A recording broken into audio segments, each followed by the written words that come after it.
Hello everyone, and welcome to Community Connections for Saturday, May 16th. Community Connections is an offering that we give each week to provide ways that you can help your neighbor. We give 5 ways each week, and we encourage you to consider helping out in one of those ways or as many ways as you can. So let's get started. The first way is by supporting Northwoods Children's Services. They provide holistic and professional care, education, and treatment for children with severe emotional, behavioral, and learning disabilities. They're actually the oldest and largest organization of its kind in Minnesota, right here in Duluth, and they're committed to building positive change in children's lives. Morgana Kalenda, who's a parishioner of ours and the new Director of Resource Development for Northwoods, shares that they could really use some summer kids stuff. Yard games, knee and elbow pads, bike helmets, even kids' bikes, and these could definitely be used items, gently used items. Obviously, they won't be able to take kids on field trips and things this summer, so they're going to have to provide lots of outdoor games and activities that they can do right where they are. So if you have any of those items that you'd be willing to donate, they can be dropped off at either location of Northwoods during normal business times, Monday through Friday, either at 714 West College Street or 4000 West 9th Street. They're also in need of some masks, if you have extra masks that you've been making. And their website is northwoodchildren.org. For all of these ways, you can always go to our website to get more details, and if you need the links, they'll all be right there. Our website is www.stpaulsduluth.org. That's stpaulsduluth.org. And you can go to our COVID-19 response page and then click on Community Connections.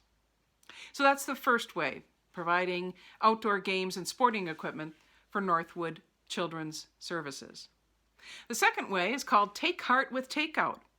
Minnesota Interfaith Power and Light has brought together members of several area local congregations to provide takeout food for Chum and Steve O'Neill and Lifehouse and Loaves and Fishes by purchasing takeout meals from local restaurants.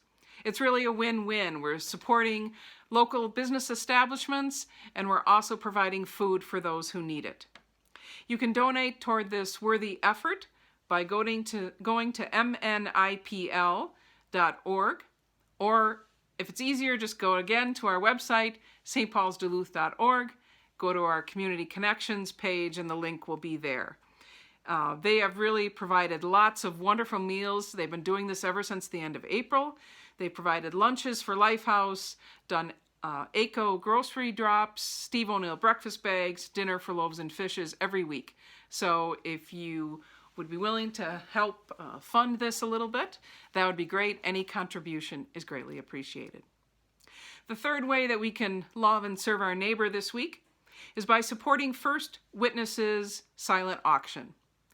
They weren't able to have their in-person Spring Splash fundraising event, but they have a silent auction going on now, and you can bid until 10 p.m. Sunday night. It's a great way to support First Witness. They serve children who have experienced the trauma of physical or sexual abuse or have been witness to domestic violence. They provide so much good work for these victims through advocacy and walking them through the process and helping to prevent child abuse in our community. So I really encourage you to go to firstwitness.org. Right on their homepage is a link to their Spring Splash silent auction. There's lots of great things you can bid on, items and packages, and it's a great way to support First Witness. The fourth way that we can help our neighbor is Chum is really looking to raise some funds to buy a truck. With the increased donations and increased need to find and pick up more food, both perishable and non-perishable, the food shelf really needs to purchase a truck to handle this need. And they need to raise about $15,000 before the end of June to offset the purchase price of a truck. So if you can contribute to that, you can go to chumduluth.org. The fifth way today, the last way each week, is something I try to think of that anyone can do, doesn't cost anything, any ages can do it. And so this week, How about sending a virtual hug to someone you know? You can draw a picture of a hug. You can take a photo of you putting your arms out or a video and send it to someone that you think might need a hug. It's a great, easy, free way to show love.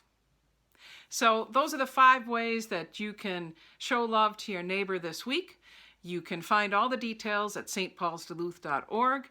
Go to our COVID-19 response page and then click on Community Connections. As always, it's good to be aware that we need to take care of ourselves as we're taking care of others. So stay safe, stay well, and blessings to you.